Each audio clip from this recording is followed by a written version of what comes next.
Siz hech qachon o'z uyingizda, eng xavfsiz deb bilgan joyingizda o'zingizni qafasdagi o'ljadek his qilganmisiz? Men his qildim. Qaynotam. Hammamiz hurmat qiladigan o'sha nuroniy chol, aslida niqob kiygan yirtqich ekanligini bilganimda, tilim aylanmay qoldi. Ovsinim bilan bo'lgan o'sha jirkanch sahnani ko'rganim yetmagandek, uning navbatdagi nishoni men edim.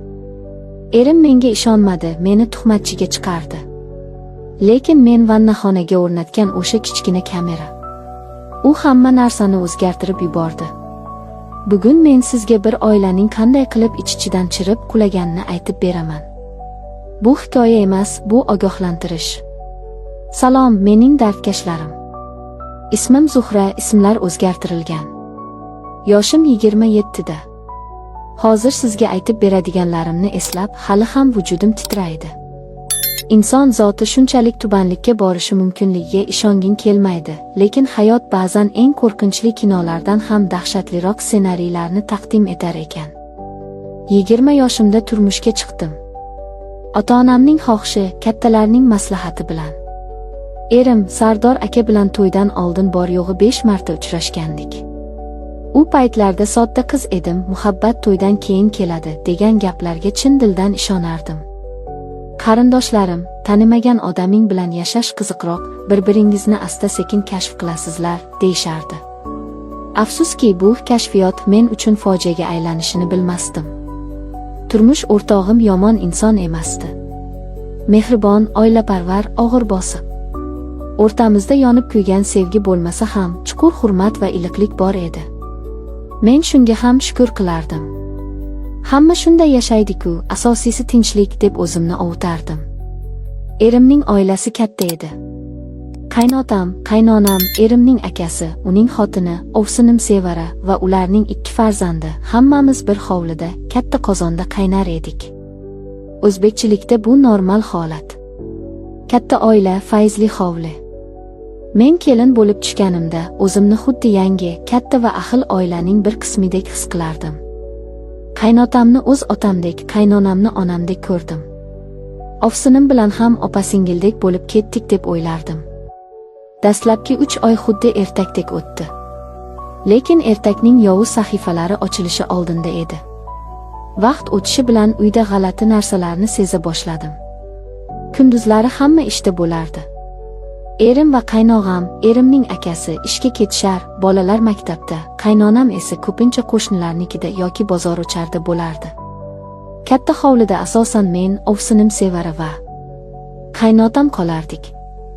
Avvaliga e'tibor bermadim. Qaynotam nafaqadagi odam, uyda o'tirishi tabiiy. Lekin ovsinimning xatti-harakatlari o'zgara boshladi. U qaynotam bilan gaplashganda ko'zlarida qandaydir g'alati o't chaqnardi. Ularning hazillari, bir-biriga qarashlari. Bu shunchaki kelin va qaynota munosabatiga o'xshamasdi. Qaynotamning xonasini har doim ovsinim o'zi yig'ishtirardi. Sen ovora bo'lma, Zuhra, dadamning xarakterlari qiyin, narsalarni joyini o'zgartirsang jahl qiladilar, deb meni u xonaga umuman kiritmasdi. Men buni uning epchilligiga, kattalarga hurmatiga yo'yardim. Sodda ekanman. Kunlardan birida dahshatli voqea sodir bo'ldi. Tush payti edi. Men oshxonada ovqatga unnayotgandim. Qaynonam yo'q edi. Ovsinim dadamning choylarini berib chiqay deb xonalariga kirib ketdi. Oradan ancha vaqt o'tdi. U chiqmadi. Xavotir oldim. Balki biror narsa kerakdir deb sekin yo'lakka chiqdim. Qaynotamning yotoqxonasi eshigi qiya ochiq edi. Men yaqinlashdim. Ichkaridan g'alati ovozlar eshitilardi. Nafas olishlar, shivirlashlar va karavotning g'ichirlashi. Muzlab qoldim. Yuragim to'xtab qolayozdi. Eshik tirqishidan mo'raladim. Va ko'rgan manzaram. O'sha lahzani xotiramdan o'chirib tashlash uchun butun umrimni berardim ichkarida. Qaynotam va ovsinim. Ular, men tushuntirib bera olmayman. Bu shunchaki xiyonat emasdi. Bu jirkanchlik, haromlik, insoniylikdan chiqish edi. O'z kelini bilan, o'z o'g'lining xotini bilan, Oyoqlarimdan jon ketdi. Baqirib yuborishimga bir bahya qoldi, lekin qo'lim bilan og'zimni mahkam yopdim. Agar hozir bilib qolishsa, meni o'ldirishlari ham mumkin degan dahshatli fikr miyamga urildi. O'zimni zo'rg'a tutib, ovoz chiqarmay orqaga qaytdim. O'z xonamga kirib, eshikni qulfladim va yostiqni tishlab unsiz yig'ladim. 2 kun o'zimni kasalga soldim. Xonadan chiqmadim.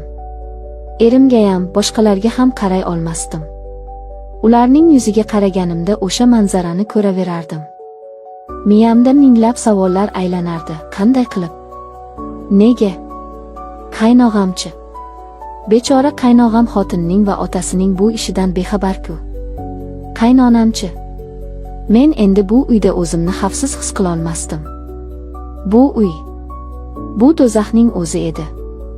Bu voqeadan so'ng men o'zgarib qoldim. Qo'rqoq, hurkak qushchaga aylandim. Ovsinimning ko'ziga qaray olmasdim, undan jirkanardim. Qaynotamni ko'rsam, etim junjikib ketardi. Kechki ovqat paytida hamma jam bo'lganda, men birinchi bo'lib turib ketardim. Ularning soxta kulgulari, bir-biriga mehribonlik qilishlari. Bu teatrni ko'rishga toqatim yo'q edi. Oradan 1 oy o'tdi.